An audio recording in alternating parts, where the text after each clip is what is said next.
Damai sejahtera dari Allah Bapa yang melampaui segala akal budi, itulah yang memelihara hati dan pikiran saudara-saudara di dalam Kristus Yesus Tuhan kita.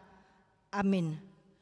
Firman Tuhan yang menyapa kita di minggu kedua sesudah Trinitatis diambil dari 1 Samuel 8 ayat 4 sampai ayat yang ke-11. Demikianlah firman Tuhan. Sebab itu berkumpullah semua tua-tua Israel, mereka datang kepada Samuel di Rama dan berkata kepadanya, "Engkau sudah tua dan anak-anakmu tidak hidup seperti engkau. Maka angkatlah sekarang seorang raja atas kami untuk memerintah kami seperti pada segala bangsa-bangsa lain." Waktu mereka berkata, "Berikanlah kepada kami seorang raja memerintah kami," perkataan itu mengesalkan Samuel. Maka berdoalah Samuel kepada Tuhan. Tuhan berfirman kepada Samuel, "Dengarkanlah bangsa itu dalam segala hal yang dikatakan mereka kepadamu, sebab bukan engkau yang mereka tolak, tetapi akulah yang mereka tolak, supaya jangan aku menjadi raja atas mereka.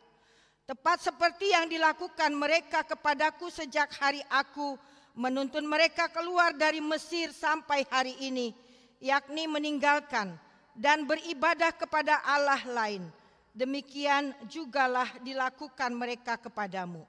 Oleh sebab itu dengarkanlah permintaan mereka, hanya peringatkanlah mereka dengan sungguh-sungguh dan beritahukanlah kepada mereka apa yang menjadi hak raja yang akan memerintah mereka." Dan Samuel menyatakan segala firman Tuhan kepada bangsa itu yang meminta seorang raja kepadanya. Katanya, "Inilah yang menjadi hak raja yang akan memerintah kamu itu. Anak-anakmu laki-laki akan diambilnya dan dipekerjakannya pada keretanya dan pada kudanya, dan mereka akan berlari di depan keretanya." Demikianlah firman Tuhan. Saudara-saudara yang dikasihi Tuhan Yesus Kristus, di sekitar 20-an tahun yang lampau, saya pernah beribadah di gereja ini. Saat itu melakukan outbound di Pancawati. Dan Bapak Elisa Lumbantoruan saat itu menjadi ketua panitia untuk pemberdayaan tersebut. Dan saya pikir banyak orang-orang tokoh penting dari sini, termasuk mendiang Dr. Togar Sialagan, Sekretaris Yayasan Kesehatan HKBP.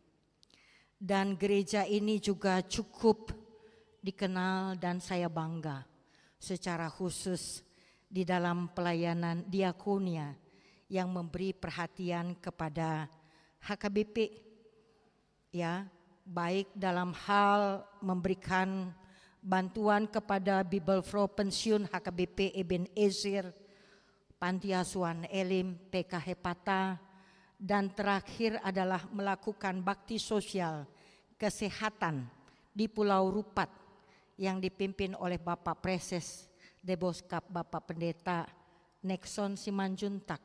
Saya pikir ada beberapa dokter dari sini, salah satu diantaranya adalah Nyonya Sintua Togar Sialagan, Dokter Boru Nenggolan. Oleh sebab itu perkenankan saya atas nama OP Porus HKBP menyampaikan banyak terima kasih kepada gereja ini yang sangat peduli. Saya pikir bukan hanya di Ulaun Diakonia, tetapi Koinonia dan Marturia. Ada pepatah yang mengatakan tak kenal maka tak sayang. Oleh sebab itu saya kembali memperkenalkan diri supaya dimanapun kita berada kita berjumpa dapat bertegur sapa. Saya Pendeta Deborah Purada Sinaga, Adong Boru dot Marga Sinaga Dison. Mau lihat ya Mang. Jalan nama nubuhon ahu boru lumban tobing. Nungamarha sohotan au nama ngalap au amang augu uno maruli tua Simanjuntak, salak grafik designer nuaing mangula di salah satu lembaga sosial yang menangani anak-anak korban kekerasan, anak-anak korban perceraian di Karuizawa, Jepang, Nagano Prefecture. Kami berjumpa saat saya melakukan studi informal, latihan kepemimpinan desa, dan juga pada waktu training assistant, jadi 2 tahun. Saya studi di Jepang dan dari sanalah saya berjumpa dengan suami saya yang orang Jepang. Saya dikaruniai 2 putri yang cantik-cantik. Pertama Tobako Sihar Hotmaida Uno Simanjuntak, semester 4 di Universitas Negeri Surakarta Solo, bidang arsitektur. Yang kedua baru saja menjalani ujian UTBK dan pengumuman tanggal 13 Juni, kita doakan supaya berhasil mengikuti jejak kakaknya. Amang Inang, saya bersyukur atas doa Bapak Ibu sekalian. Tahun 2008 saya terpilih menjadi preses perempuan pertama di HKBP, melayani di Distrik 16 Humbang Habinsaran, berkedudukan di Siborong-Borong. Tadi saya berpapasan berjumpa dengan jemaat kita Pangarato Siborong-Borong. Ada juga di sini yang lainnya. Pada tahun 2012 saya kembali terpilih sebagai preses untuk periode kedua dan saya melayani di Distrik 7 Samosir, berkedudukan di Pangururan. Adong par Samosir Dison. Di Sinode Godang Onoplutolu tarpilit au Gabe, Kepala Departemen Diakonia HKBP. Jala rapak dohami dohot Inang Pandita Dr. Anavera Pangaribuan, Kepala Departemen Marturia HKBP. Di Sinode Godang Onoplima tarpilit mau muse Gabe, Kepala Departemen Diakonia HKBP. Alanunga mentok holan 2 periode do buik hadep. Alani tangnya kon hamuma amang Inang asa sehat au boy go to the next level sebagai Sekretaris Jenderal Perempuan pertama di HKBP. Boydo hamuna aka bapak-bapak nami setuju ala paropuan mau lihat tema di sambutan muna. Jala tatangnya kon amang Pandita Anwar Nababan na burcu na tegas na mangula dot denggan boy gabe pareses di tonga-tongani huriatah KBP. Jala inangi dongan sapakubasyon nami tiki di Pengmas HKBP di puluhan tahun nong salpu na burju jala na cerdas tungpe parupuan keempat-empatnya anak-anak mereka tapi cerdas luar biasa. Jadi di hamuna amang Inang ubain dison hami ala memenuhi undangan ni amang Pandita do kemarin di AKBP Raja Wali suang songoni nang pesta adat di Sopo Marpikir songonima godang nijolma terharu iba moliate ma amang Inang hamuruas ni huriadot parhalado namangudur hon uloni mardalan dot denggan jala ami marborngin di jabuni Inang bidan derika boru marbun dison di Jolo rap dohot siondi. Rohami sian kantor pusat AKBP didampingi Sekretaris Khusus Su Ima Ibu Pendeta Beatrice Manurung STH MPDK Jongjong Mainangku. Iya, natoras nasida Pandita do TKI Pandita Nalom Manurung. Jadi di hamuna amang Inang pajupang hami tiki di parsikolan rapdot amang Pandita Anwar Nababan, Pandita Rebeka Hutasoit, Pandita Samuel Simanjuntak, alidang pajupang dot amang Pandita Robinson. Alani sahat mata besian OP Poru Surya Kristen Batak Protestan, natongon waeng berada di Jerman, amang Sekretaris Jenderal HKBP, amang Kepala Departemen Kononia, songoninang amang Kepala Departemen Marturia, Horasma Dihita Saluhutna. Saudara-saudara yang dikasih oleh Tuhan Yesus Kristus, satu-satunya pemimpin bangsa Israel yang diperkenankan Tuhan untuk memimpin bangsa Israel memasuki tanah Kanaan dengan persyaratan yang begitu ketat. Israel hanya akan sampai ke tanah Kanaan jika hanya memuja satu Allah, Allah yang Maha Kuasa, dan tidak ada Allah-Allah lain selain Dia. Itu sebabnya saat itu Israel yang memuja banyak berhala harus menyingkirkan para berhala dan harus taat hanya kepada Allah saja. Oleh sebab itu bangsa Israel bergegas memasuki tanah Kanaan. Bahkan ke-12 suku Israel mendapatkan bagian tanah masing-masing, termasuk suku Lewi yang melayani sebagai imam di antara mereka. Bapak, Ibu, saudara-saudari, kita sangat bersyukur kepada jemaat jika memberikan tanahnya untuk pembangunan gedung gereja. Tungpe napar pudion alani argani tanah godang do na tua-tua nasida nong mangalehon gabe diucat muse tano nasida. Mereka ingin kembali mengambil tanah itu, bahkan meminta beberapa tapak tanah karena harga yang begitu mahal. Padahal keluarga ini sudah berjanji memberikan kepada gereja, tentu tidak ada alasan apapun untuk mengucat tanah. Dan inilah sebenarnya yang menjadi persoalan yang begitu besar bagi gereja-gereja di Sumatera Utara sekitarnya membuat sertifikat tanah, karena ternyata natua-tuata namangalehon tanona itu hanya secara pago-pago, tidak ada tertulis.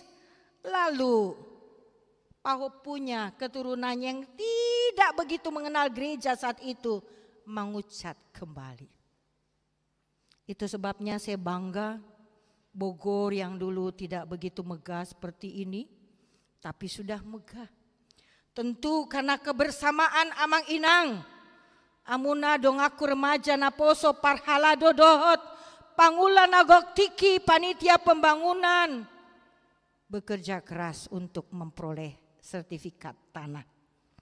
Itu adalah kekuatan Tuhan yang menyertai Pangula Nagok Tiki parhaladonya sude hamuna Amang Inang ido ubahen, karena kekuatannya kita boleh beribadah di minggu kedua sesudah Trinitatis.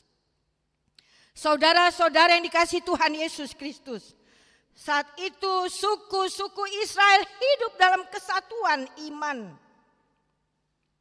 yang diikat oleh kekerabatan, sejarah, bahasa, dan agama. Tetapi mereka tidak terikat oleh kesatuan politik sebagai sebuah bangsa yang dipimpin oleh raja seperti bangsa-bangsa lain. Itu sebabnya selama bangsa Israel menetap di daerah Kanaan, mereka terus-menerus menghadapi perlawanan yang tidak tanggung-tanggung dari bangsa lain yang ada di tanah Kanaan, sehingga mereka menghadapi perlawanan. Itu sebabnya diangkatlah hakim-hakim yang menjadi pemimpin tiap suku-suku Israel. Diangkatlah hakim pada saat itu adalah Samuel. Samuel yang diharapkan begitu tangguh dalam peperangan, tetapi ternyata dia adalah rohaniawan yang luar biasa setia terhadap Allah, bukan pemimpin perang, tetapi hakim yang sesungguhnya yang mampu mengadili perkara. Itu sebabnya Samuel sebagai abdi Allah sangat dihormati, karena segala yang diucapkannya pasti terjadi.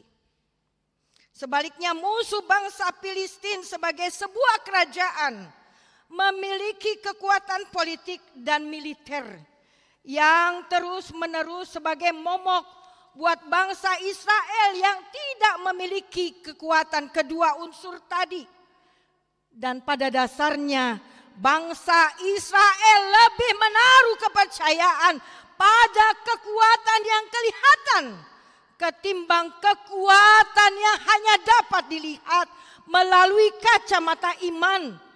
Maka Tuhan menilai bahwa permintaan bangsa Israel akan seorang raja pada dasarnya adalah sebuah penolakan terhadap Allah satu-satunya raja di atas segala raja.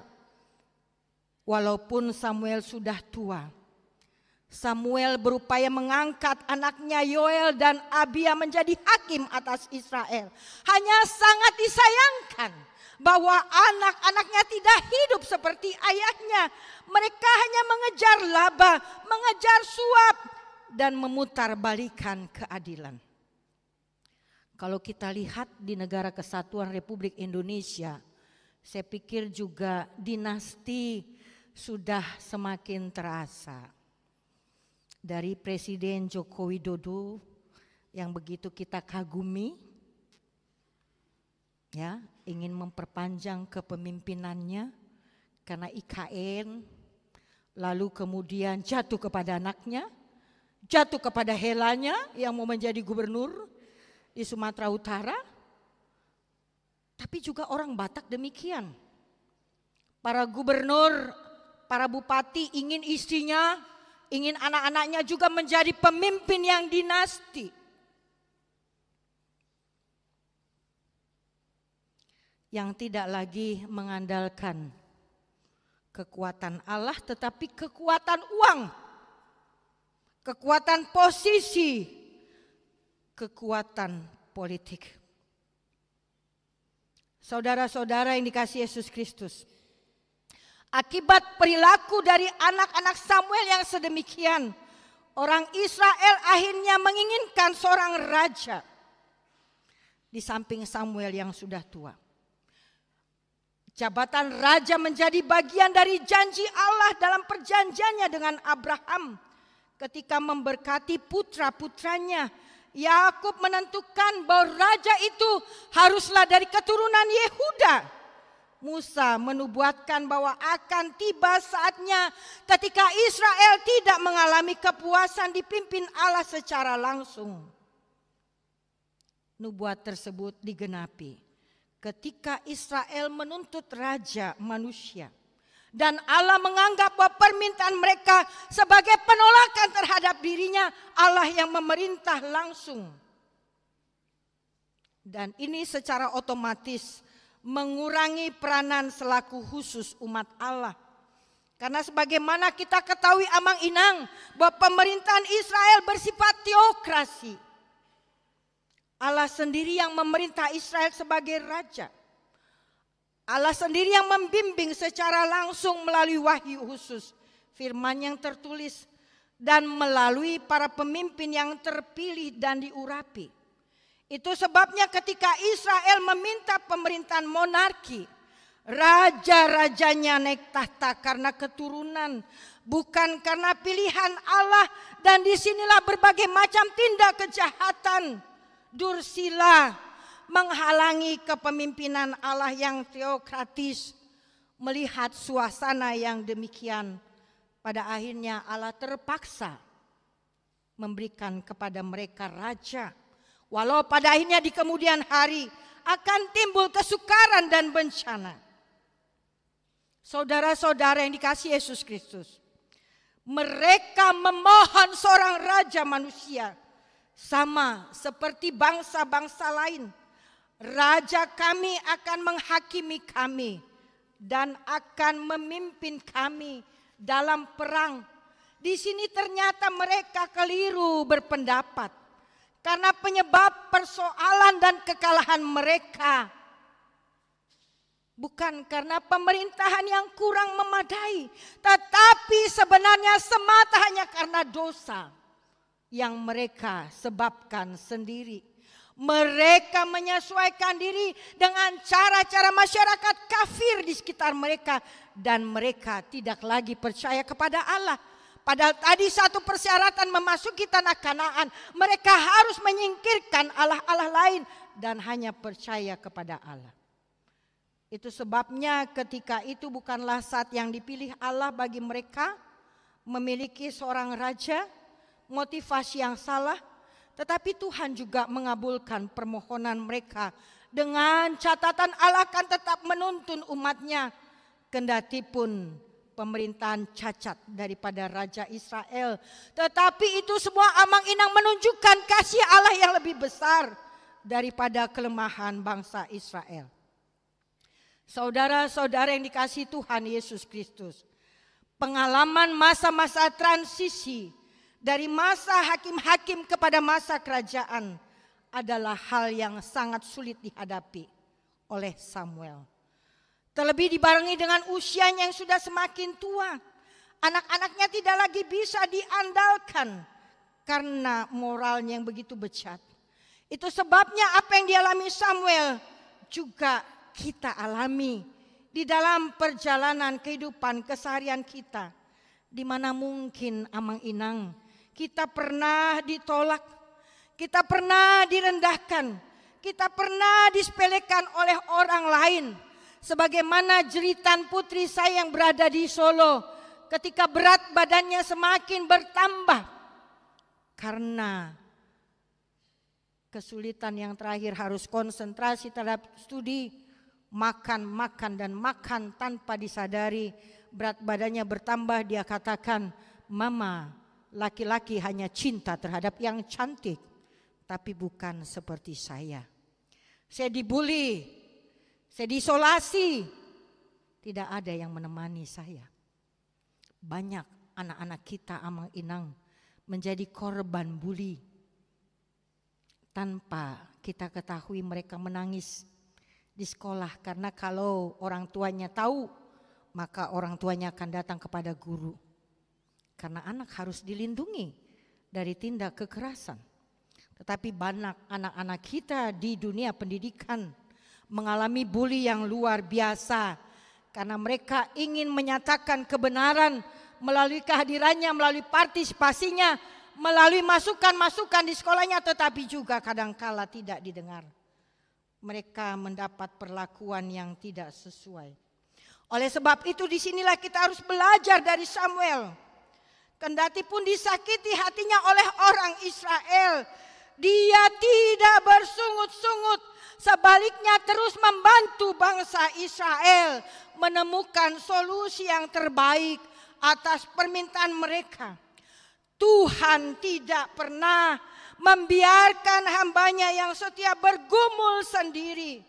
Tuhan memberikan penguatan kepada Samuel untuk tetap teguh menerima kenyataan bahwa yang sebenarnya terjadi adalah orang Israel lah yang menolak Tuhan.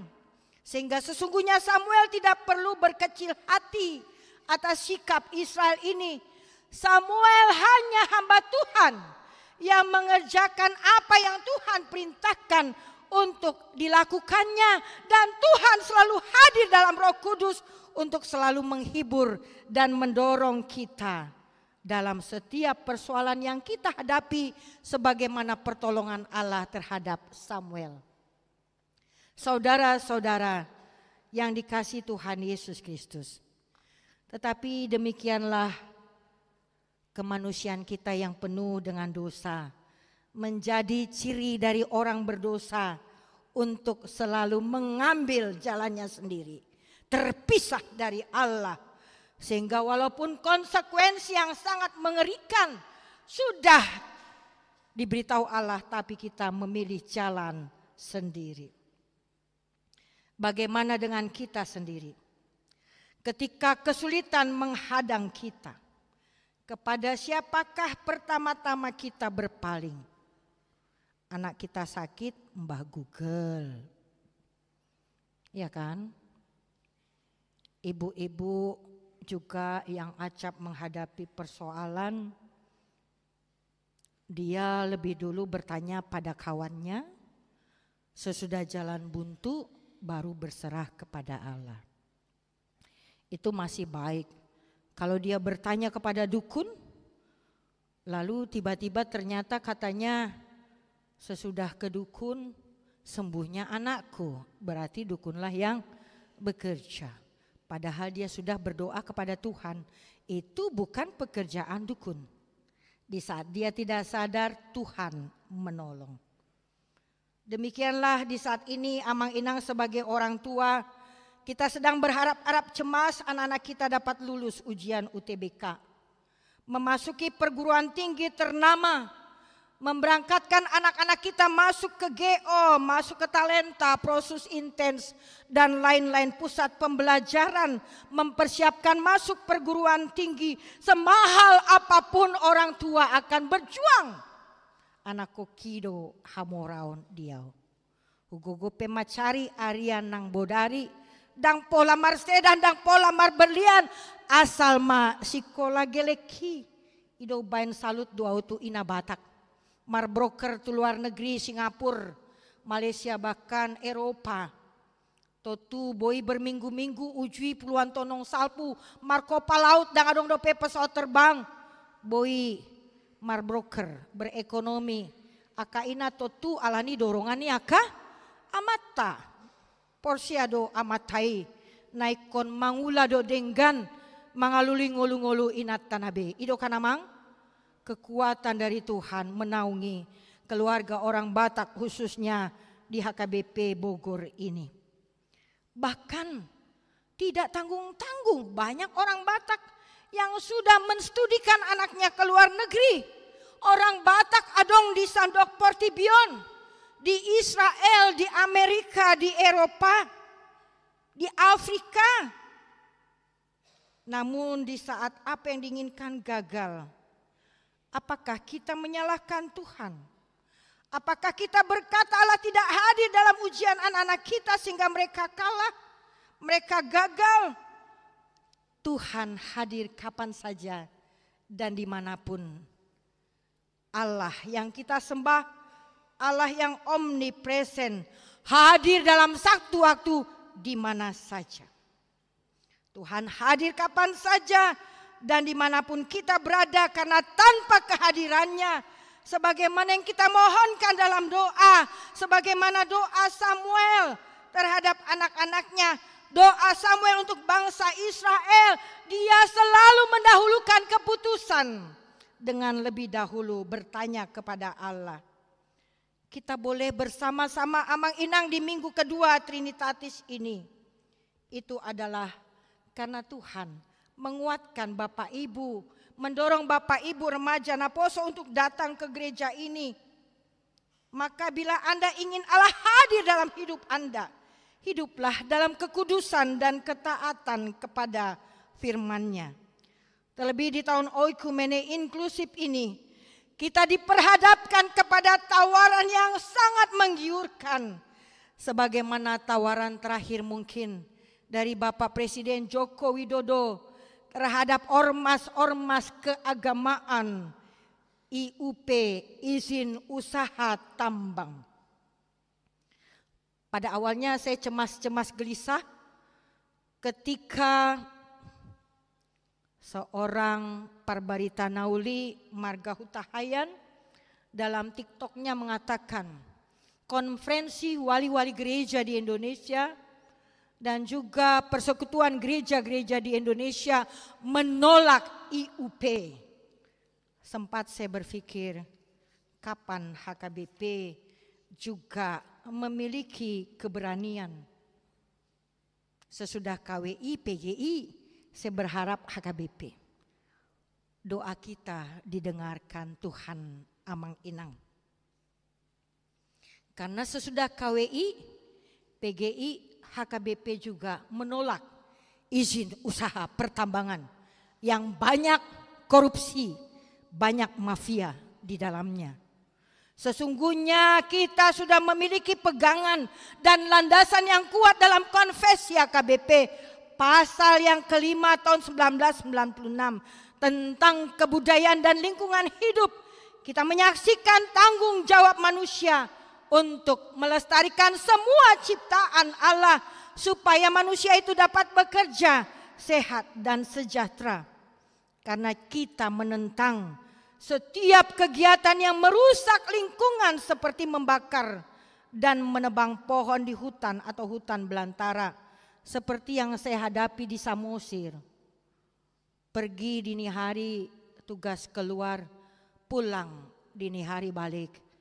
Hutan dibalak oleh api, oleh para pemilik ternak kerbau, kambing, sapi dan lain sebagainya, dengan catatan tidak mau letih lelah menanam rumput-rumputan. Akhirnya rokok disulutkan, terbakar hutan di Samosir. Itu sebabnya gundul hutan di Samosir.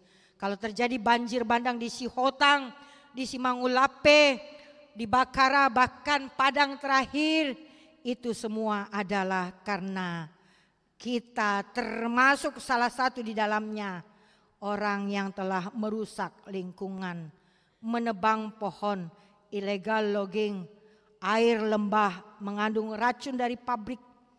Karena kita tidak mempedulikan saluran air limbah dan pencemaran udara hingga merusak air minum dan pernafasan manusia. Yang mau kita katakan Amang Inang, tentu kita butuh uang. Kita butuh posisi tawar di tengah negara kesatuan Republik Indonesia yang kita cintai untuk mencukupkan segala kebutuhan di HKBP yang kita cintai. Tetapi di samping itu upaya Bapak Ibu warga jemaat Parhalado dipimpin Bapak Pendeta Resot, sentralisasi keuangan di HKBP telah berjalan dengan baik mulai Januari 2023 sampai saat ini. Dan bulan Juli kita akan memberangkatkan 12 misionaris ke Afrika, perempuan dan laki-laki, dengan biaya perbelanjaan setiap bulannya dari HKBP. Karena saya akan ikut mendampingi, memberangkatkan, menghantar mereka ke Botswana, bukan ke Tanzania tapi opung di sana, bukan ke Rwanda tetapi Kadep Marturia di sana. Itu adalah biaya yang besar. Tetapi karena doa Amang Inang di usia sending 125 tahun, sebagai warga HKBP yang telah merasakan buah iman dari RMG Rhenish Mission Geselschap, yang sekarang berubah nama menjadi United Evangelical Mission, HKBP kini mampu berdiri di atas kaki sendiri. Tentu kita juga harus bermisi ke Afrika, menolong mereka. Banyak di sana korban HIV/AIDS, banyak di sana bapak-bapak pengangguran, pagi dini hari sudah tenggen, minum alkohol. Oleh sebab itu mari kita bantu dalam doa. Minggu naro naing manjalo penabisan manasida di Piara Jatarutung piga-piga halak naso martohonan dope tapa borhat manasida di bagasan asi dot holong nasian Tuhani. Yang pasti Amang Inang sebagai warga jemaat yang sudah bertransformasi, karena kita juga memiliki tim transformasi di mana Bapak Eli Salumbantoruan ikut di dalamnya. Selagi masih ada kesempatan, kita tidak ingin mengambil jalan sendiri sehingga memisahkan diri dari Allah. Tetapi kita ingin tetap berjalan bersama Yesus bagaimana lagu berikut. Jalan serta Yesus, jalan sertanya setiap hari. Jalan serta Yesus, serta Yesus lamanya. Jalan dalam suka, jalan dalam duka, jalan sertanya setiap hari. Jalan serta Yesus, serta Yesus lamanya.